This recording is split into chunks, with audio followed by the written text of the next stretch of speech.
Ce matin, on va parler de la foi, précisément la parole de foi. Bien sûr, on va aller dans Hébreux 11. Hébreux 11, verset 6, qui a le micro, nous dit: Or, sans la foi, il est impossible de lui être agréable, car il faut que celui qui s'approche de Dieu croit que Dieu existe et qu'il est le rémunérateur de ceux qui le cherchent. Amen.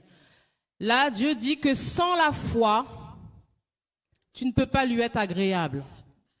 Sans la foi, tu ne peux pas lui être agréable. Vous savez, quand quelqu'un n'est pas agréable, on l'évite, on lui tourne le dos. On ne veut même pas qu'il s'approche de nous. Sans la foi, tu ne peux pas être agréable à Dieu. Car il faut que celui qui s'approche. La semaine dernière, le frère a parlé même des cœurs mauvais, qui n'est pas agréable à Dieu. Dieu lui tourne le dos. Il parle peut-être à Dieu, mais Dieu ne l'écoute même pas. Là, Dieu dit que sans la foi, tu ne peux pas lui être agréable. Car il faut que celui qui s'approche de lui, donc il y en a qui viennent, on peut venir à l'église sans avoir la foi. Tu peux chanter des louanges sans avoir la foi. Ce que tu amènes à Dieu n'est pas agréable à Dieu. C'est terrible. Il faut que celui qui s'approche de lui croit que Dieu existe. Colossiens 1, 17-20 nous dit: Il est avant toute chose. Là, on parle de Jésus. Et toute chose subsiste en lui. Il est la tête du corps de l'Église. Il est le commencement, le premier-né d'entre les morts, afin que d'être en tout le premier. Car Dieu a voulu que toute plénitude habitât en lui. Il a voulu par lui réconcilier tout avec lui-même, tant ce qui est sur la terre que ce qui est dans les cieux, en faisant la paix par lui, par le sang de sa croix. Si tu crois en Jésus-Christ, tu crois que parce qu'il a été à la croix, son sang a coulé, qui t'a rapproché de Dieu. Parce que quand tu t'approches de Dieu, c'est pas par tes propres mérites, c'est parce qu'un prix a été payé. C'est ainsi que on peut chanter ce chant pleinement. Je rentre dans le sein des saints. Je rentre par le sang de Jésus de l'agneau. Quand tu t'approches, sans la foi, il est impossible de lui être agréable. Car il faut que celui qui s'approche de lui croit que Dieu existe. Est-ce que tu crois que Dieu est mort, Jésus-Christ est mort et qu'il est ressuscité, qu'il a été à la croix, que son sang a coulé et qu'il t'a rapproché de Dieu, qu'il t'a sauvé si tu crois en lui? Est-ce que tu crois? C'est une bonne chose. Mais tu sais que Jacques va dire que si tu crois, c'est bien. Mais tu sais que les démons croient aussi en Dieu et ils tremblent. Et ils tremblent. Croire en Dieu ne suffit pas.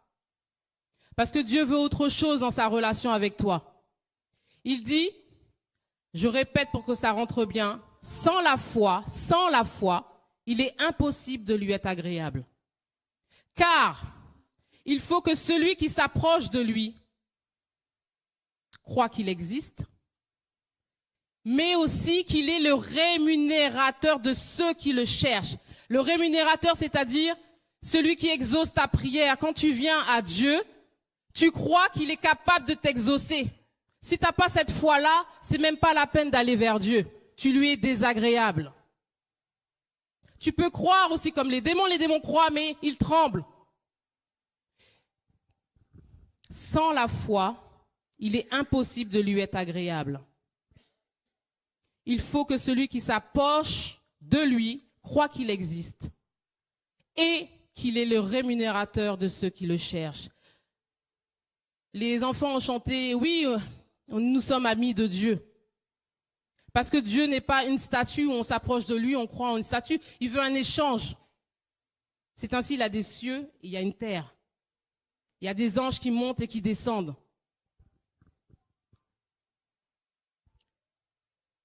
Jacques 1,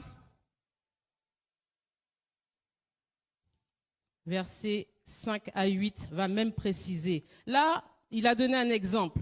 Il dit, si quelqu'un d'entre vous manque de sagesse, ça aurait pu être autre chose, et qu'il la demande à Dieu. Donc, on s'approche de Dieu pour lui demander quelque chose. Qu'il la demande à Dieu, qui donne à tous, simplement et sans reproche, il lui sera donné. Mais, qu'il la demande qu'il la demande avec, la condition, mais qu'il la demande avec foi, sans douter. Car celui qui doute est semblable au flot de la mer, agité par le vent, poussé d'un côté et d'autre. Mais qu'un tel homme ne s'imagine même pas qu'il recevra quelque chose de Dieu. Qui s'imagine même pas. Il n'est pas agréable à Dieu. Parce que Dieu regarde au cœur. J'ai entendu dire, quelqu'un qui priait, il priait parce qu'il avait peur. Donc sa prière, c'était une prière de foi basée sur la peur. Et cette personne-là a eu une vision et il a vu un démon rigoler. Il a prié, il a eu peur, mais la base de sa prière, ce n'était pas la foi, c'était la peur. Et il a vu un démon avec des cornes rigoler de sa prière. Qu'un tel homme ne s'imagine même pas qu'il recevra quelque chose du Seigneur. C'est un homme irrésolu. Il n'y a jamais de solution dans sa tête. C'est inconstant dans toutes ses voies. Dans son travail, inconstant. Dans son foyer, inconstant. Dans toutes ses voies, il est inconstant. Mais il va à l'église. Il s'approche de Dieu parce qu'il croit qu'il existe. Mais il va avec un manque de foi. Et on ne sait même pas qu'on est désagréable à Dieu. Jacques nous dit même que la foi sans les œuvres est une foi morte. Et nous savons que Dieu a préparé des œuvres d'avance pour que nous les pratiquions. Donc une foi même sans les œuvres est une foi morte. Donc s'il faut pratiquer des œuvres, il faut que nous ayons une attitude. Et l'auteur de Hébreux, on ne sait pas qui c'est, on suppose, on ne sait pas qui c'est, l'auteur de Hébreux nous donne une définition de la foi.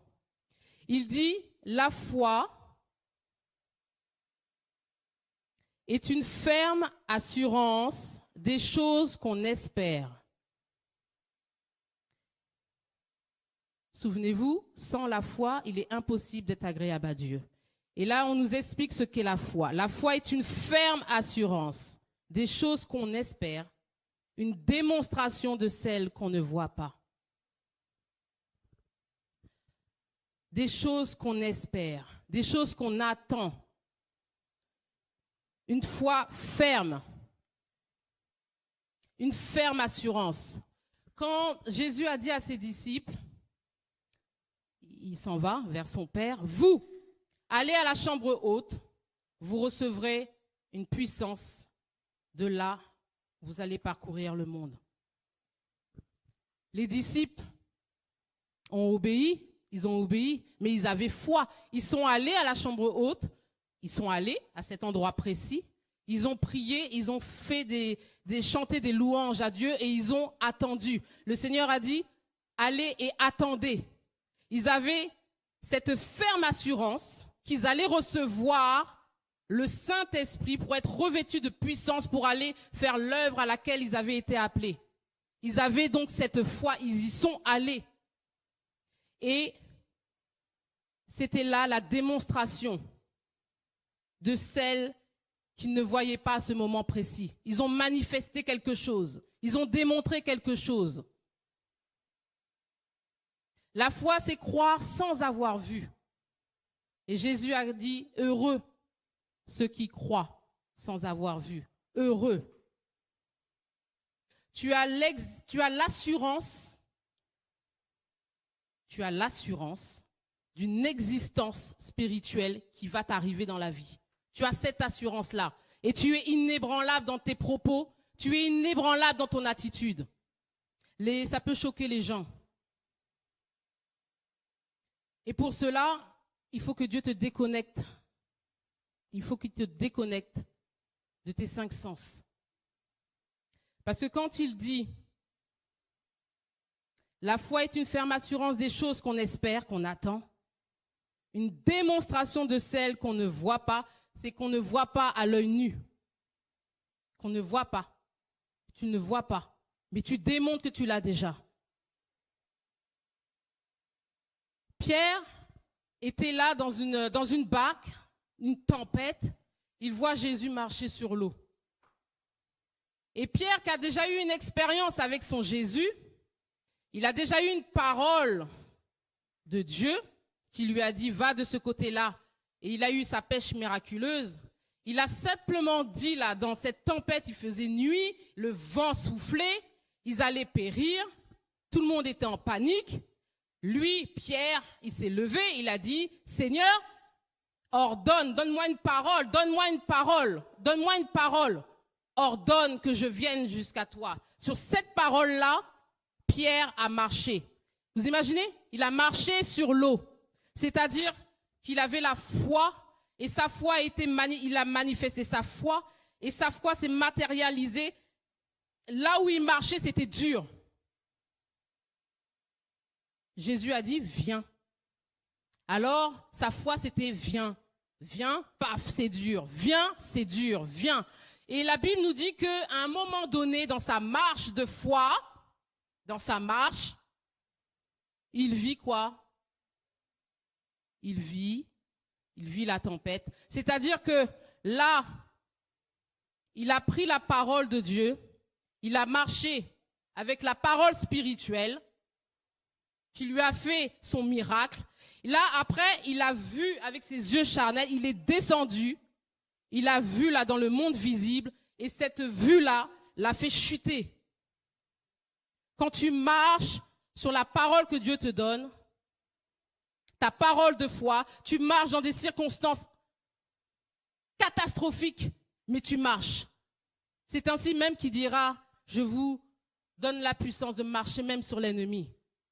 Mais il faut le croire. Hier, on m'a parlé du pasteur Karambiri. Vous savez que sa fille a été gravement malade, très très très malade parce qu'elle allait mourir. Et il a cherché la face de Dieu et Dieu lui a dit non, elle ne mourra pas.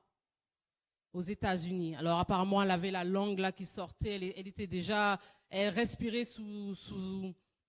avec un appareil. Il est allé et les médecins ont dit bon voilà, c'est bien que vous soyez venu pour dire au revoir à votre fille. Il a dit non, non. Dieu m'a dit qu'elle ne mourra pas. Bon, écoutez, il est resté sur sa parole et sa fille, effectivement, a retrouvé la vie. Il n'a pas regardé à ce que sa langue pendait. Il n'a pas regardé les fils. Il est resté sur la parole de foi qu'il a reçue et il a marché sur ça. Il n'a pas regardé comme Pierre à un moment donné où j'imagine que les vents ont frappé Pierre pour qu'il descende son niveau de vue. Mais Karambiri est resté sur sa parole, elle ne mourra pas. Elle ne mourra pas. Même si sa langue pend, même si ses yeux là sont fermés, on entend les bip, bip, bip, bip, elle ne mourra pas, elle vivra. Et cette parole, elle ne mourra pas, elle vivra. Cette parole, à un moment donné, paf, elle ouvre un œil. Elle ne mourra pas, elle vivra. Il se passe des choses quand tu prononces ta parole que tu reçois. Ta parole de foi. Sa fille, qui était condamnée à mourir, est vivante. C'était une guérison miraculeuse. Heureux ceux qui croient sans avoir vu. Pour l'avoir possédé, les anciens ont obtenu un témoignage favorable. Bien sûr, on va prendre Abraham, Genèse 13, 9, 18.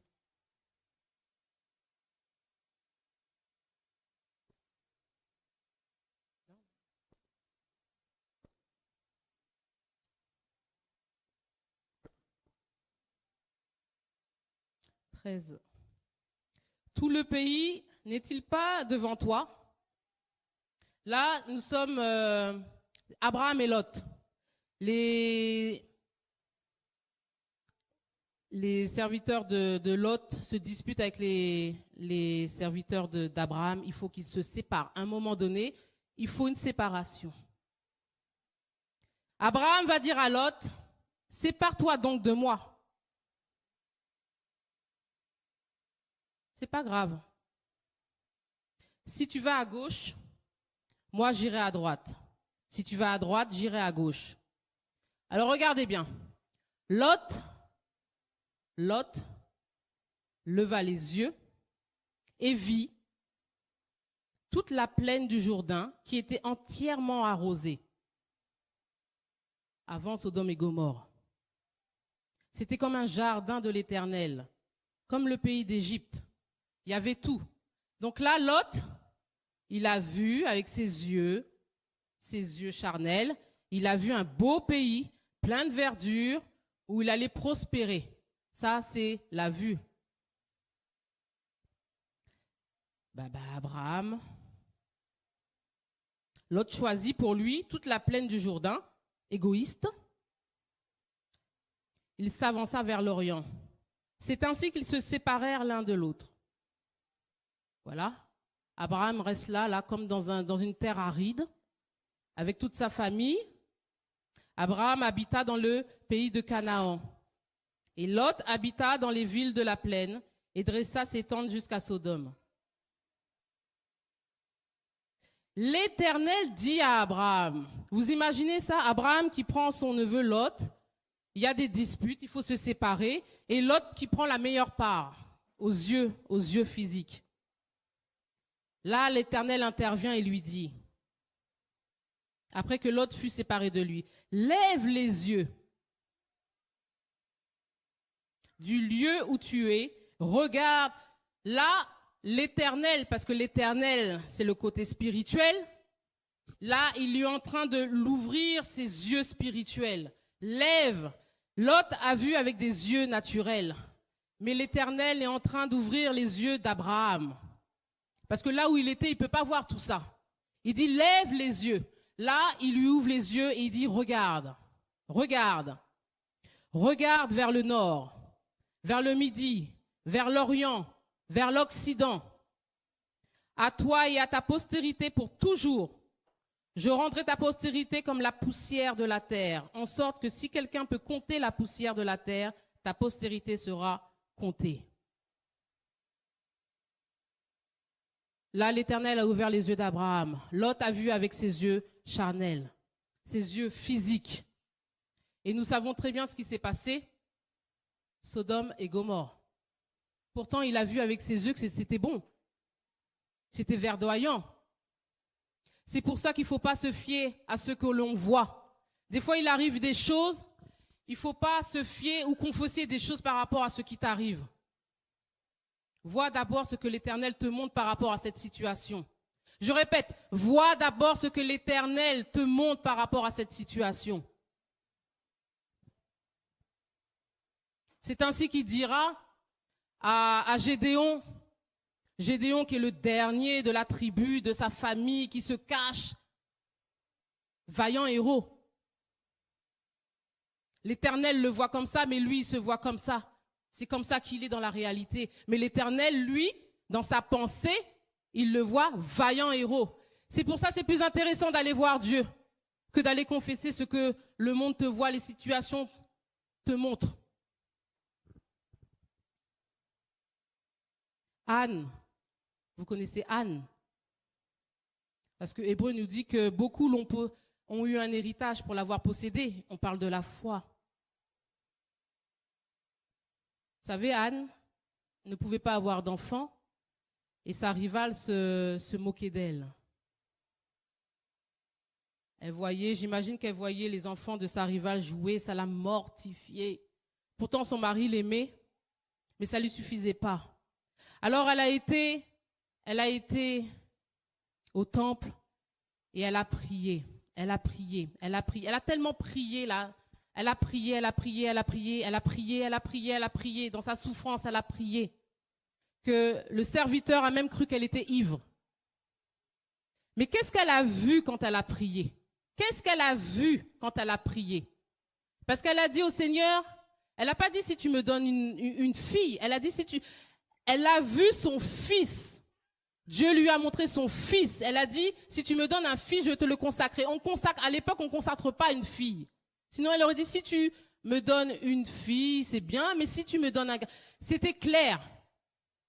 Et le serviteur, à un moment donné, lui dit, mais bon, fais passer ton vin, quoi. On est dans la maison de Dieu, quand même. Elle lui dit, non, mon Seigneur, c'est ma souffrance qui m'a fait parler. Et il lui a dit, et là, tout de suite, je pense que le serviteur a eu aussi cette révélation, c'est un homme de Dieu. Tout de suite, il se reprend et lui dit, va en paix, ta prière est exaucée. Et la parole de Dieu nous dit qu'elle s'est levée, son visage ne fut plus jamais le même. Ne fut plus jamais le même. Parce qu'elle avait la foi que son Dieu allait lui donner son fils. Quant à la foi, tu démontres. Elle était meurtrie. La parole de Dieu nous dit qu'elle pleurait tout le temps. Les circonstances lui montraient qu'elle n'était pas enceinte, qu'elle n'avait pas d'enfant, que sa rivale en avait. C'était ça. Et elle pleurait tout le temps. Elle a été dans la présence de Dieu. Elle a eu un réma. Elle a vu quelque chose. Personne ne sait, mais elle a vu. Elle a vu ce qu'elle devait voir. Et depuis ça, elle a eu sa foi. Sa foi. Sa foi est née. Et son visage ne fut plus jamais le même. Plus jamais le même. Avoir les yeux spirituels sur les choses invisibles. Vous savez que Dieu nous parle de deux mondes. Vous savez qu'il y a un monde visible, un monde invisible? Vous savez ou pas?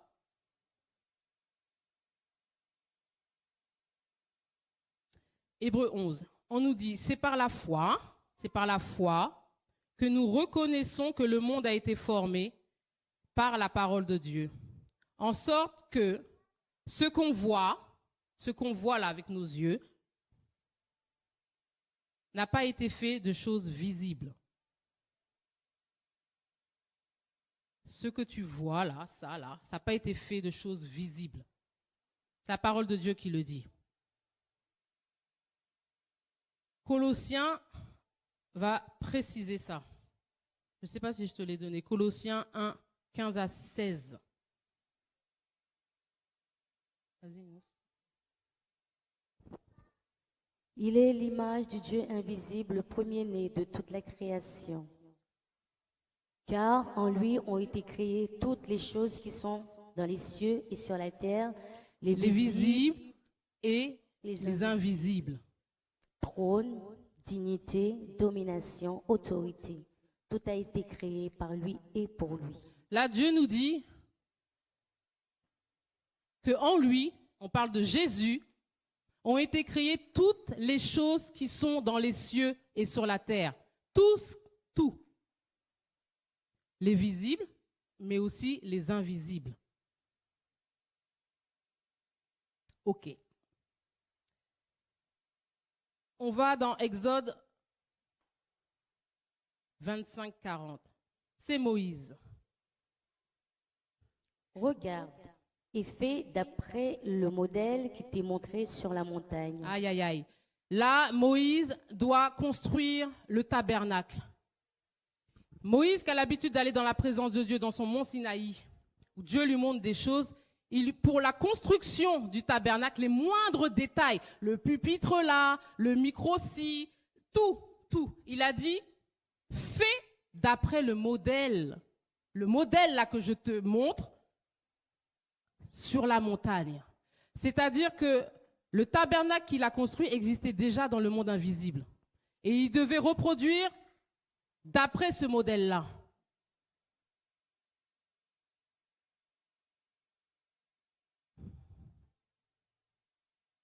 Le monde invisible. Élisée, vous connaissez l'histoire d'Élisée? Vous connaissez l'histoire d'Élisée et son serviteur. Élisée était obligé de dire, parce que son serviteur avait peur, Seigneur, ouvre les yeux spirituels, ouvre les yeux là, à ce monde invisible là, que l'œil ne voit pas. Ouvre ses yeux pour qu'il voie. Et son serviteur, ses yeux se sont ouverts. Et qu'est-ce qu'il a vu? Qu'est-ce qu'il a vu? Une armée d'anges qui était là autour de lui. Une armée d'anges. Paf, ses yeux se referment. Là, il est confiant. Il sait qu'il va gagner. Il sait qu'il va gagner. Mais il a fallu que ses yeux s'ouvrent pour avoir la foi. On va à la création. Je parle du monde. Je suis toujours sur le thème de la foi et de la parole. On va à la création, Dieu lui-même. Dans Genèse 1, Dieu nous dit, nous savons que Dieu a créé, Dieu dit que la lumière fut, que la lumière soit et la lumière fut. Mais dans 11, il dit, verset 11, il dit que la terre produise de la verdure, de l'herbe portant de la semence, des arbres fruitiers, donnant du fruit selon leur espèce et ayant en eux leur semence sur la terre. Et cela fut ainsi. La terre produisit de la verdure, de l'herbe, portant de la semence selon son espèce. Et les arbres donnant du fruit et ayant en eux la semence selon leur espèce. Donc là, Dieu a créé. Oui ou non? Il a créé. Un peu plus loin, il crée l'homme et il dit, faisons l'homme à notre image. C'est Dieu qui parle. Vous savez que Dieu a un conseil, c'est faisons, c'est au pluriel. Selon notre ressemblance, qu'il domine sur les poissons, sur les oiseaux du ciel, sur le bétail et sur toute la terre, et sur tous les reptiles qui rampent sur la terre. Dieu créa l'homme à son image, et le créa à l'image de Dieu. Il créa l'homme et la femme. Dieu les bénit, et Dieu leur dit, soyez féconds, multipliez, remplissez la terre. Donc là, Dieu a créé des arbres, on est d'accord? Dieu a créé l'homme, on est d'accord? Amen ou pas? Ok. On va dans Genèse 2. Genèse 2, hein. La parole de Dieu nous dit, voici les origines des cieux et de la terre quand ils furent créés. Mais écoutez, lorsque l'Éternel fit une terre et les cieux, aucun arbuste des champs n'était encore sur la terre. Qu'est-ce que vous comprenez là? Ça a été créé ou ça n'a pas été créé? Aucun arbuste des champs n'était encore sur la terre. Aucun arbre des champs ne germait encore. Car l'Éternel n'avait pas fait pleuvoir sur la terre.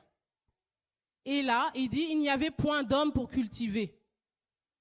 Genèse 1 nous dit qu'il a créé l'homme, il les a même bénis, qu'il a créé qu'il y ait de la verdure sur la terre.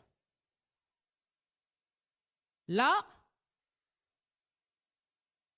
Genèse 1, c'est le monde invisible. Genèse 2, c'est le monde visible. Quand Dieu a créé dans le Genèse 1, il l'a créé, ça existait, il l'a créé dans le monde invisible. Lorsque l'Éternel, Dieu fit une terre des cieux, aucun arbuste des champs n'était encore sur la terre. Ce que tu attends, ce que Dieu t'a donné, existe déjà. Peut-être ce n'est pas encore manifesté, mais ça existe déjà. Quand Dieu dit il les a bénis, il les a bénis. Dans le monde spirituel, il les a bénis. Quand il dit et cela fut ainsi pour les arbres étaient vraiment là, mais ce n'était pas encore manifesté. Amen.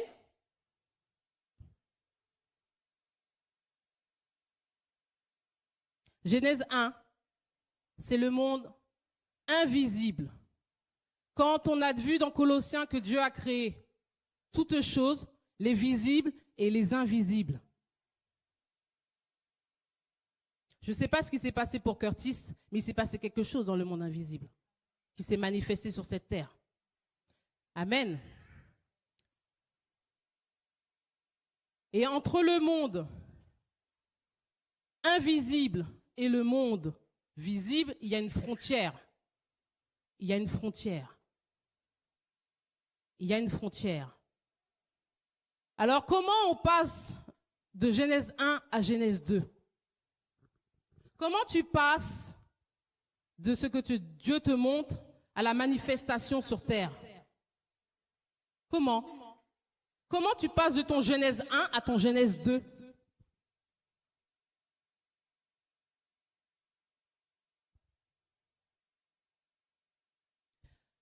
Vous savez, Coco, avant, quand, je ne sais plus, il y avait une prédication où c'était proclamé, je crois, il fallait proclamer. Et pendant que le pasteur parle, je reçois quelque chose. Parce que parler, c'est vrai, on peut proclamer des choses, proclamer. Alors déjà, si tu n'as pas la foi, déjà, tes paroles, c'est fou, de la fumée, ça ne sert à rien. Tu peux crier très fort, chanter très fort, faire tout ce que tu veux. Déjà, si tu n'as pas la foi, c'est même pas la peine de proclamer. Mais il m'a fait penser à quand on appelait Loïs Eden dans la prière. On était chez Jean. Et puis Sylvia, la sœur Sylvia qui vient me voir à la fin et qui me dit « Mais c'est qui Loïs Eden ?» J'étais « Ah ben c'est le fils de Jean. »« Ah, c'est par la foi. » Oui. Oui, oui, on est en train de l'appeler. On est en train de l'appeler. Il a un nom. Et moi, le pasteur peut témoigner, même Valérie, moi, c'était tout juste impossible que Loïs ne vienne pas. Impossible. J'ai vu Loïs dans le monde invisible. Et je suis allée, quand la parole de Dieu dit, il m'a transporté en esprit, c'est dans le monde invisible. C'était un songe, hein. Je suis allée dans le monde invisible et je vois Coco tout seul et je lui dis « Mais qu'est-ce que tu fais là? Qu'est-ce que tu fais là ?» Et dans le rêve, il me disait « Je ne sais pas comment faire pour venir. » J'ai dit « Viens », j'ai pris la main de Coco. J'ai dit « Viens, je vais te montrer comment aller sur la terre, dans le visible. Viens. » Pour moi, c'était impossible qu'il ne vienne pas. Impossible. Et il peut le témoigner. C'est pour ça que quand on appelait Loïs Eden, en tout cas pour ma part, j'appelais Loïs Eden, c'était clair et net. Clair et net. Et quand Valérie est tombée enceinte, soit avant, soit après, j'ai rêvé, je ne sais pas si elle se souvient, j'ai rêvé qu'elle avait 2 enfants. Mais alors j'attendais qu'elle me dise ce que le médecin va dire. Et je vois pas qu'elle me dit 2, je vois qu'elle me dit 1. Il y en a 1. Je dis bon, ben, je sais pas. J'ai vu 2, c'est-à-dire j'ai vu la présentation. Je tenais 1, Brigitte tenait 1. Je vois qu'il y en a 2, les parents sont là à côté. Et je vois pas qu'elle me dit qu'il y en a 2. Peu de temps après, l'enfant part. On était tous attachés, on était tous dans la joie qu'elle soit enceinte. L'enfant part. Peu de temps après, et là, le pasteur, et ça, j'en ai pas parlé tout de suite. Et le pasteur, après, lui, il a eu sa foi pour dire, ben, de quel droit l'Éternel va me donner une double bénédiction. C'était sa foi, que l'Éternel allait lui donner 2 enfants. Et quand Valérie est tombée enceinte pour la 2e fois, pour avoir 2 enfants, il y a eu quelques complications et bon, Jean est resté bon, Valérie qui avait été déjà éprouvée déjà par la perte de l'enfant, ça faisait longtemps. Elle était ballottée entre ce qu'elle voyait et puis s'accrocher à Dieu. Mais quand même, elle est restée accrochée à Dieu. Mais quand je l'emmène à l'hôpital pour une visite, je vois en larmes, alors il faut la soutenir. Alors j'ai dit, attends. avant de... Attends, on va voir ce que le médecin va voir et va nous dire. Et c'était extraordinaire. On est allé. Alors, bon, Valérie, elle s'attendait quand même à une déception. Et bon, c'est entretenir et puis c'est difficile pour elle. Et bon, elle y va, consultation. Et je m'en souviendrai toujours, le médecin qui dit, bon, alors dans son bon là, bon, alors on est là accroché à ces paroles. Nous avons là une grossesse gémellaire. Ah, Valérie, ah 2 enfants. Amen, amen, amen, amen. Tout ça pour vous dire quoi? Tout ça pour vous dire quoi? La foi,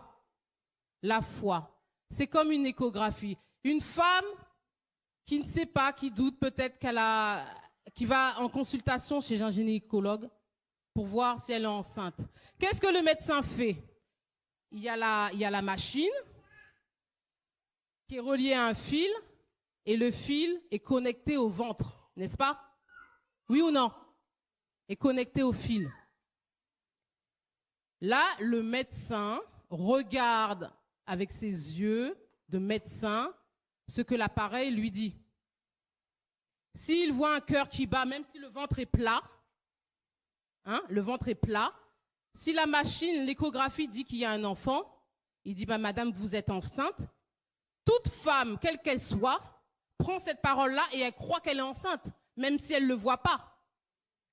Le médecin lui dit, elle voit dans l'échographie un cœur qui bat. Pourtant, elle ne le voit pas, mais elle a la foi. N'est-ce pas? L'échographie, c'est le monde invisible. Quand Dieu te dit, par exemple, tu es enceinte, quand tu vas là, voir ton médecin, quand tu vas dans ton mont Sinaï comme Moïse, et que Dieu te parle, Dieu te fait voir. Quand tu ressors de là, tu ressors transformé, tu ressors avec une foi. Anne, quand elle a été dans son mont Sinaï, dans sa Genèse 1, elle a été dans sa Genèse 1, elle a vu son fils, elle est sortie de là transformée. La foi. Alors si naturellement on a la foi quand un médecin nous dit t'es enceinte,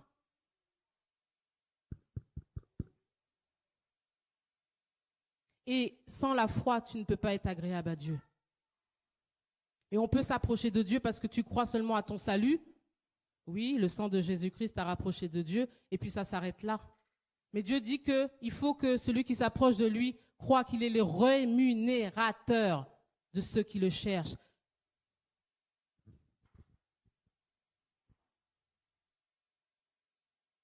Tout ce que tu as besoin, moi, tout ce que j'ai besoin, se trouve dans le monde invisible.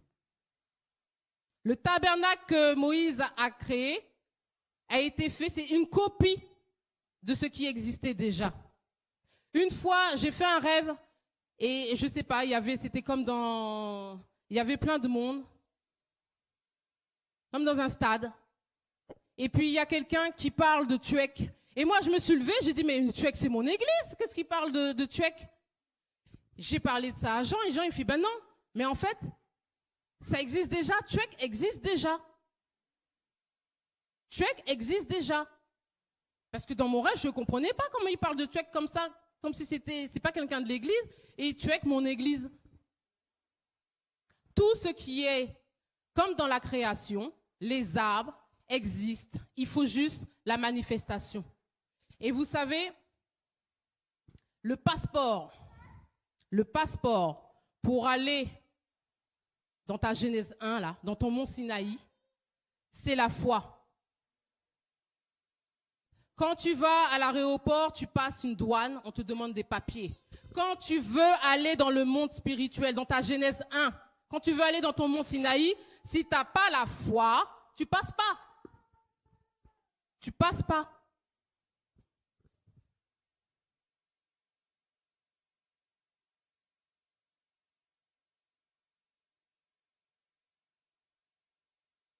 Tout ce que tu as besoin existe déjà. Quand tu vas dans ta Genèse 1 là, tu vois ce que Dieu t'a parlé en songe, ou Dieu t'a dit quelque chose. Là, tu sors de là, tu as une foi, tu as de l'assurance. Tu as de l'assurance. C'est ainsi que Dieu dit que la foi est une ferme assurance des choses qu'on espère et une démonstration de celles qu'on ne voit pas.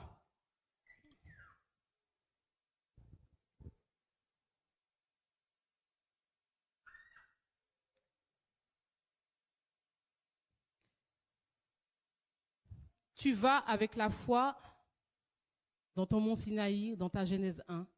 Tu repars avec une foi, tu repars avec un bagage et tu as une attitude.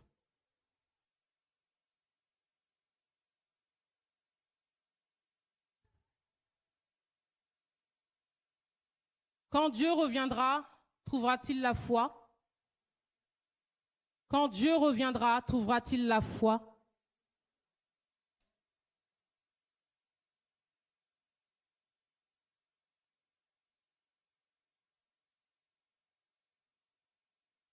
Vous savez, Dieu, dans le monde spirituel, dans le monde invisible, nous dit qu'il y avait les ténèbres. Nous dit qu'il avait les ténèbres. Et dans Romains 4, 17, Dieu nous dit que Dieu appelle les choses qui ne sont point comme si elles existaient. Comme si elles existaient. Ta guérison, elle existe déjà.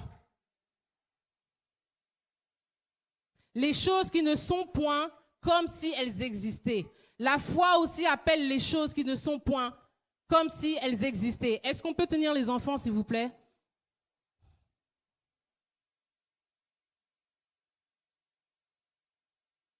Loïs, on l'a appelé comme s'il existait. Si bien que la sœur Sylvia se demande, mais c'est qui? Et Dieu ne peut pas mentir. Si Dieu le fait, fais-le aussi. Fais-le aussi. Comme Abraham, il a fallu que Dieu lui ouvre les yeux et il a fallu aussi que Dieu montre à Abraham aussi comment faire. Il a dit, tu ne t'appelleras plus Abraham, tu t'appelleras Abraham, qui veut dire père d'une multitude. Je ne sais pas si vous vous rendez compte. Un homme de 99 ans, une femme de 90 ans, qui tombe enceinte, c'est un peu ridicule. Vous imaginez une vieille dame de 90 ans qui tombe enceinte? Il lui a dit, on ne t'appellera plus Abraham, mais on t'appellera Abraham. Alors vous imaginez Abraham appeler sa femme de 90 ans qui n'a pas d'enfant, maman d'une multitude. Maman d'une multitude. Vous imaginez les autres en train de rigoler dans leur cœur? Mais qu'est-ce qu'il raconte là? Il est en train d'annoncer des choses. Une vieille dame de 90 ans. Mère d'une multitude. Il y a quelqu'un au travail qui m'a appelé SDF pour rigoler. J'ai dit non, ne m'appelle pas sans domicile fixe. La réalité n'est pas la vérité. Tu ne m'appelles pas comme ça. Tu ne m'appelles pas comme ça. Il y a un chant qui dit My God is good. Je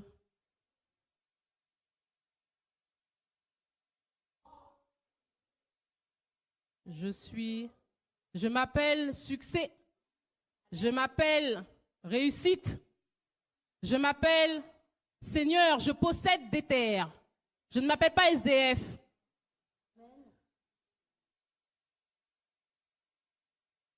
Abraham, regardez. Abraham tomba sur sa face et Dieu lui dit ceci. Voici mon alliance que je fais avec toi. Tu deviendras père d'une multitude de nations. On t'appellera plus Abraham, mais on t'appellera Abraham. Ok. J'établirai mon alliance entre moi et toi et tes descendants après toi. selon leur génération. Ce sera une alliance perpétuelle. Je te donnerai à tes descendants après toi le pays que tu habites comme étranger, tout le pays de Canaan en possession perpétuelle, et je serai leur Dieu. Là, Dieu va faire une alliance. Il va leur demander de circoncire les premiers mâles. Dans l'ancienne alliance, il fallait circoncire la chair. Dans la nouvelle alliance, vous savez très bien que c'est le cœur qu'il faut circoncire. C'est ainsi que, depuis pas mal de temps, Dieu demande à ce que le cœur soit nettoyé. C'est une alliance. Là, Dieu est en train de parler pendant plusieurs fois. Il veut faire une alliance avec toi. Il faut circoncire ton cœur. Il faut se sanctifier, sinon nul ne verra Dieu. Comment on voit Dieu dans sa parole?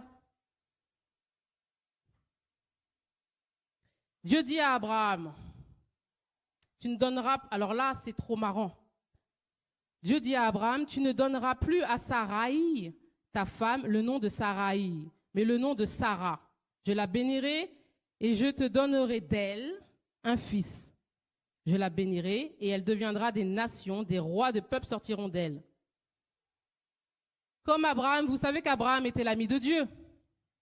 Là, on nous dit Abraham tomba sur sa face et il rit. Il dit en son cœur. Là, c'est pas il est tombé devant la sainteté de Dieu. Là, il est tombé, il était écroulé de rire. Dieu l'a fait rire. Là, il s'est marré avec son Dieu. Là, il était éclaté de rire. Sa femme de 90 ans, il tomba par terre, je l'imagine écroulé en train de rire. Imaginez sa femme enceinte. Dieu, c'est son ami. Il rit, il dit en son cœur, mais naîtra-t-il un fils à un homme de 100 ans et Sarah, âgée de 90 ans, enfantera-t-elle? Abraham dit à Dieu, après il se reprend, il dit, oh, c'est-à-dire, Seigneur, quand même, c'est son ami. Oh, vous voyez le oh avec le point d'exclamation? Mais qu'Ismaël vive, celui que tu m'as donné. Et là, Dieu va lui dire, non, non, lui, Ismaël, je le bénirai, voilà, mais voici, j'établirai mon alliance avec Isaac, que Sarah t'enfantera à cette époque-ci, l'année prochaine. Bon, comme il connaît son Dieu, lorsqu'il eut achevé de parler, Dieu s'éleva au-dessus d'Abraham. Là, Abraham comprit. Qu'est-ce qu'il a fait? Il prit Ismaël, son fils, toutes ces personnes, et il alla circoncire. Parce qu'il connaît son Dieu, c'est son ami. Et bon, il a bien rigolé, mais il a compris que c'était quand même sérieux. Donc, il a accompli l'alliance que Dieu lui a demandé d'accomplir. Et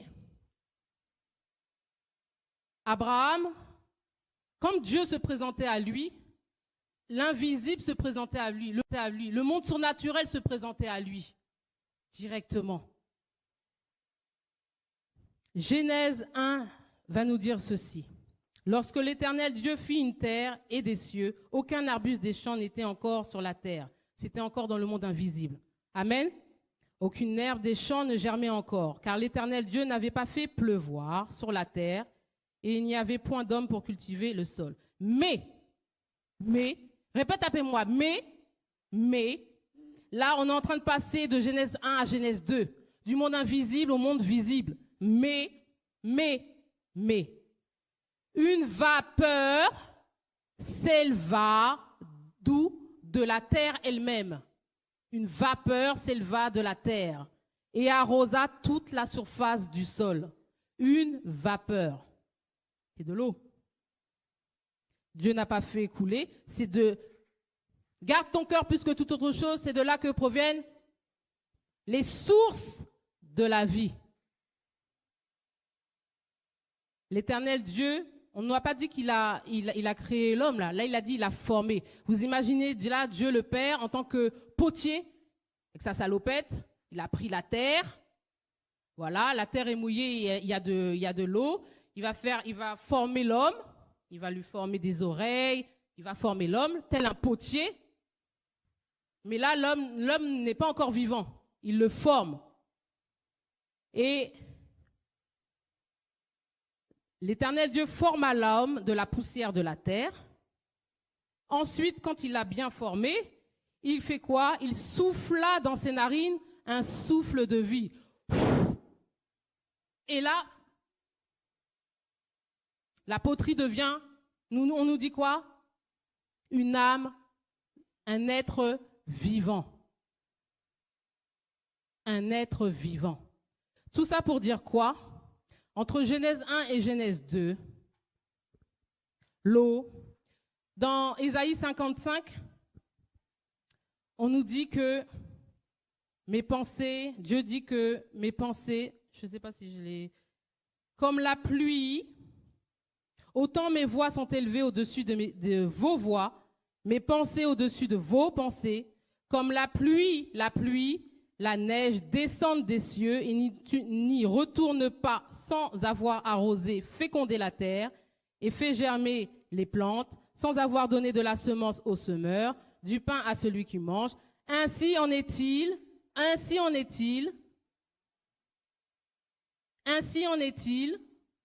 de ma parole qui sort de ma bouche. Elle ne retourne point à moi sans avoir exécuté ma volonté et accompli mes desseins. La terre n'avait-elle pas entendu la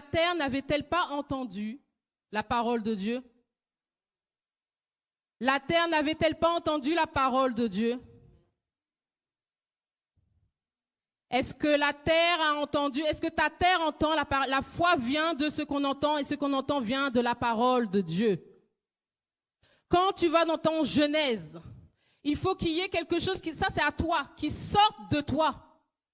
Qui sorte de toi. Il faut qu'il y ait une parole qui sort de toi et qui retourne au Père pour que ton miracle, ta prière soit exaucée. Hébreux 4 nous dit que la parole leur servit de rien. C'est triste parce qu'elle ne trouva pas la foi.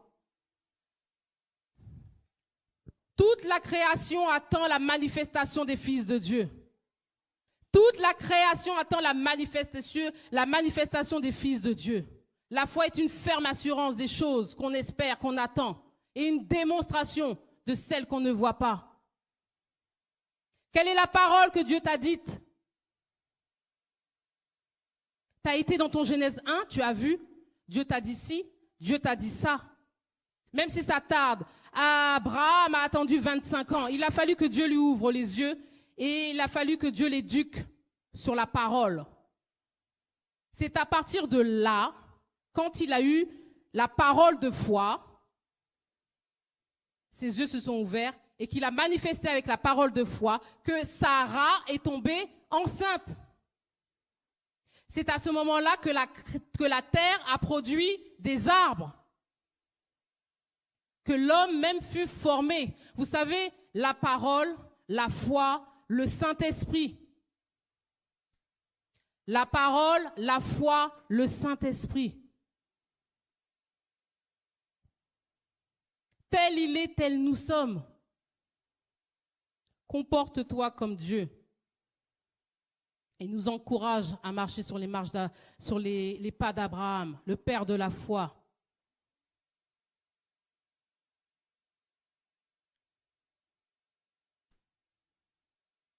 La parole de foi.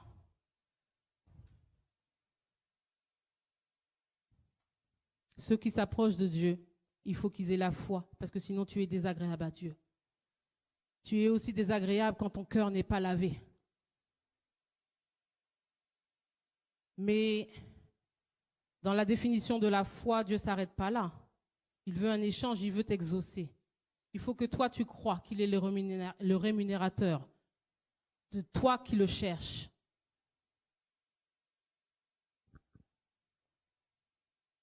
Anne est rentrée dans son Genèse 2.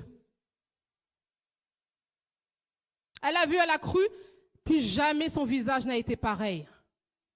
Quand Moïse a été dans son Sinaï, il a vu Dieu, son visage était recouvert de gloire. Il ne fut plus le même. Quand tu as une parole, la parole, Jacques nous dit,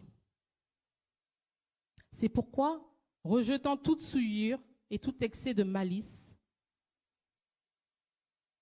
dans le cœur, recevez avec douceur la parole qui a été plantée en vous et qui peut sauver vos âmes.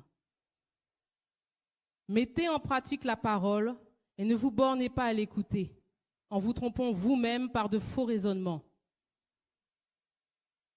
Si quelqu'un écoute la parole et ne la met pas en pratique, il est semblable à un homme qui regarde dans un miroir son visage.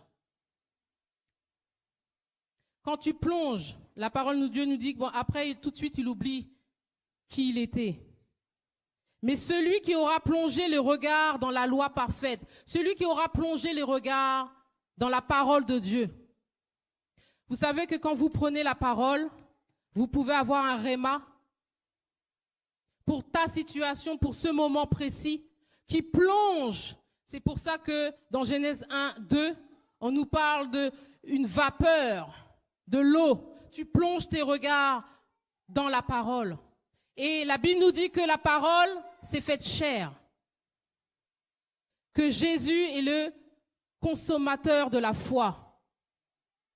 C'est lui qui a réconcilié le monde. C'est lui, par lui, tu peux aller dans le monde invisible. Tu peux aller vers ton Père. Tu peux aller vers ta Genèse 1. Il l'a fait avec Moïse. Il lui a même dit, tu reproduiras tel que je te l'ai montré. Le mariage que tu désires, il existe. Va dans ta Genèse 1. Mais crois que Dieu est capable de te le donner. Ton travail, ton ministère. Si tu as déjà été dans ta Genèse 1, tu es ressorti de là avec une parole. Plonge tes regards dans la parole de Dieu. Confesse-la. Marie, femme de Joseph, l'ange vient lui dire, voici, tu enfanteras un fils qu'on appellera Emmanuel. Et qu'est-ce que Dieu nous dit dans son comportement?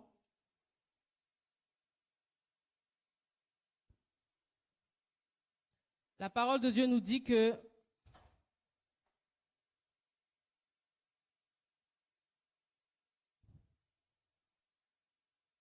Marie, non, c'est dans Luc, je crois,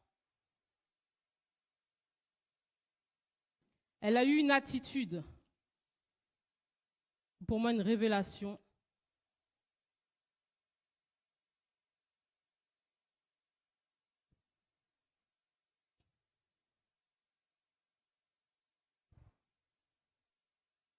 Bon, elle est allée voir sa...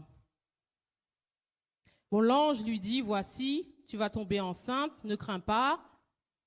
Elle est allée voir sa cousine Élisabeth. Sa cousine lui dit, tu es bénie entre toutes les femmes.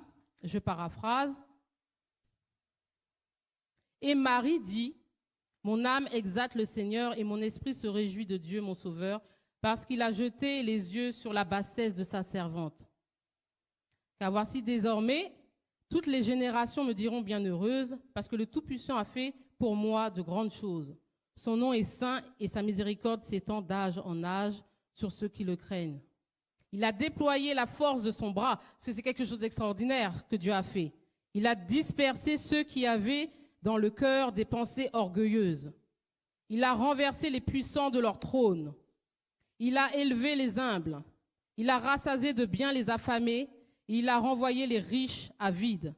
Il a secouru Israël, son serviteur. Il s'est souvenu de sa miséricorde comme il l'avait dit à nos pères, envers Abraham et sa postérité pour toujours.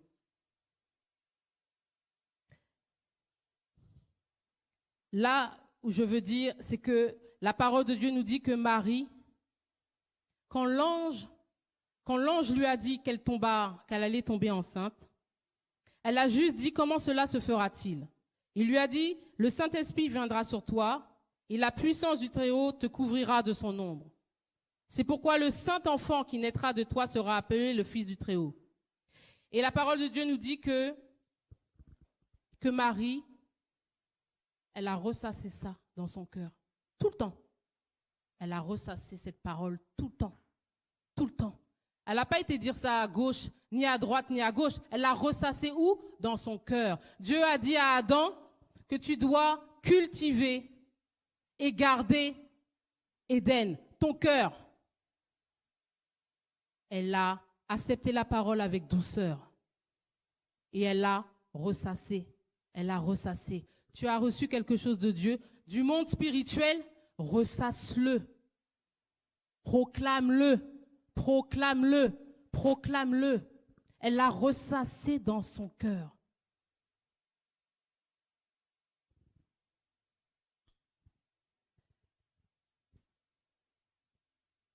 La parole de foi qui amène à ta prière exaucée. La foi. La foi. La foi. Dieu envoie sa parole et il guérit. Dieu envoie sa parole et il bénit. Dieu envoie sa parole et il délivre. Romains 10 nous dit ceci.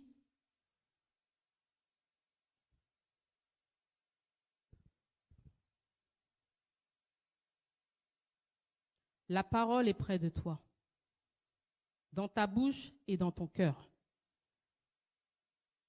De la terre s'éleva quoi? Une vapeur. Genèse 2. Dans ton cœur. Or, c'est la parole de la foi que nous prêchons. Si tu confesses de ta bouche le Seigneur Jésus, et si tu crois, si tu crois dans ton cœur que Dieu l'a ressuscité des morts, tu seras sauvé. Car c'est en croyant du cœur qu'on parvient à la justice. C'est en confessant de la bouche qu'on parvient au salut, à ton salut. Dans le salut, il y a ta demande, il y a ton mariage, il y a ton ministère, il y a tes enfants. Crois au Seigneur Jésus, tu seras sauvé, toi et ta maison. Il y a quelqu'un à qui je parlais, et puis je lui dis, mais tu sais, ton fils, s'il demeure comme ça, elle a dit non, elle était ferme. Et moi j'essayais de lui dire, mais quand même, si Dieu vient là, elle est restée ferme. Et elle m'a dit, non, j'ai élevé mon fils dans la parole de Dieu, comme il me l'a instauré. J'ai cru au Seigneur Jésus. Et il m'a dit, crois au Seigneur Jésus, tu seras sauvé, toi et ta maison. Dieu ne permettra pas qu'il s'en aille sans qu'il soit repenti. C'est pas possible. Elle est restée ferme. Devant une telle fermeté, j'ai laissé tomber. Je dis sa foi. Vous savez, Bartimée avait un problème. Il était aveugle. Et il était là au bord de la route. Et il a entendu dire, parce que vous savez que la foi vient de ce qu'on entend. La foi vient de ce qu'on entend. Et ce qu'on entend vient de la parole de Dieu. Bartimée avait entendu parler de Jésus. Il avait entendu parler des miracles que Jésus faisait. Il avait entendu parler de Jésus qui a marché sur les eaux, qui a guéri tant de monde, qui a multiplié le pain. Et lui, il était là dans son problème. Il a dit quoi? Est-ce que c'est ce Jésus-là qui vient là? Il a entendu, il a cru, il a eu la foi, il a appelé Jésus. Et Jésus a dit quoi? Il a dit, ta foi t'a sauvé. C'est ta foi. C'est ta foi qui peut te sauver. Et il faut que tu aies une parole de foi. Une parole que tu reçois, il faut la dire.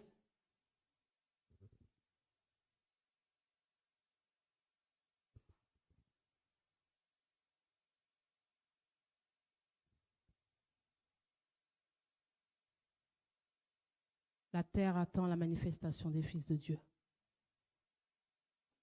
Tu as une bouche, tu as un cœur. Et Dieu veut travailler dans son cœur. Et il veut se servir de toi.